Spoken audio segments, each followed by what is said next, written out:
Le secteur de l'éducation est une priorité pour la Banque mondiale, justement parce que ce secteur est au cœur de notre objectif, qui est d'éliminer la pauvreté extrême et de promouvoir la prospérité partagée.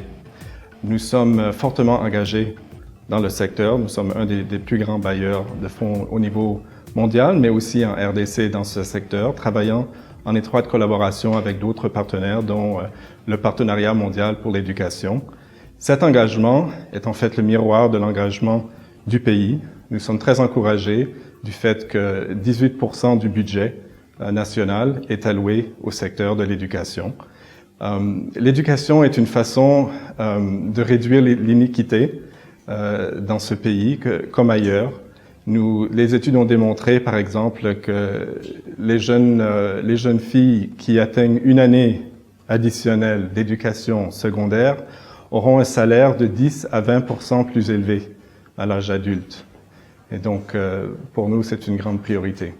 Notre appui durant les années 2007 à 2014 s'est beaucoup concentré sur la scolarisation et les taux d'achèvement au cycle primaire de l'éducation. Nous avons vu des avancées très importantes de ces deux indicateurs et il est important de noter justement que la plupart des améliorations dans la scolarisation étaient auprès des filles et des jeunes vivant dans les zones rurales. Nous avons permis de réhabiliter ou de reconstruire 1500 salles de classe durant cette période-là et nous avons financé la distribution de 18 millions de manuels scolaires. Nous avons aussi appuyé le gouvernement en travaillant étroitement avec d'autres partenaires pour développer les documents de stratégie, donc le plan intérimaire pour l'éducation, ainsi que la stratégie pour le secteur de l'éducation et de la formation.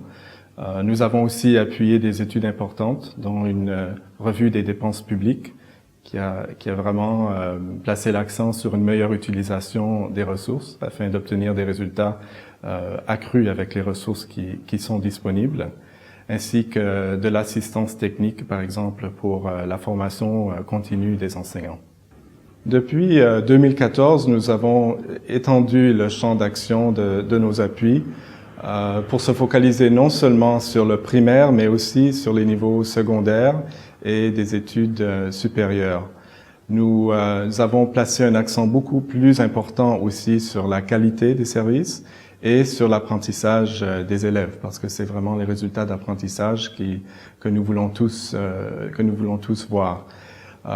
Nous avons en ce moment 4 projets qui appuient le secteur de l'éducation, dont 2 qui sont en partenariat avec le Partenariat mondial de l'éducation et qui appuient la qualité de l'éducation primaire, au niveau primaire, et un 3e qui se focalise sur l'enseignement secondaire, surtout les mathématiques et les sciences, ainsi que la formation technique et professionnelle dans des secteurs qui sont porteurs d'emplois, notamment les industries extractives, l'agriculture et le secteur du bâtiment et des travaux publics. Et puis enfin, nous avons un projet d'assistance technique qui permet de corriger certains problèmes clés du système. Il s'adresse particulièrement au système d'information pour la gestion de l'éducation. Là, les études de prestation de services qui vont permettre de mieux comprendre quels sont les problèmes de qualité du système afin de pouvoir corriger ces problèmes. Afin de pouvoir atteindre ces résultats ambitieux, il faut vraiment innover. Et donc, il y a plusieurs façons que la Banque mondiale introduit des innovations dans les programmes que nous finançons. Par exemple, les partenariats publics-privés. Donc, certaines des institutions d'enseignement supérieur, justement, invitent le secteur privé à participer dans leur comité de gestion afin d'assurer une adéquation entre l'offre et la demande de formation. C'est un exemple. Nous utilisons aussi les technologies d'information et de communication, par exemple les tablettes et les smartphones pour la collecte de données sur le système. Nous encourageons aussi la participation de la société civile. Les parents d'élèves, par exemple, maintenant peuvent appeler le ministère pour exprimer leur réaction quant à la qualité des services d'éducation.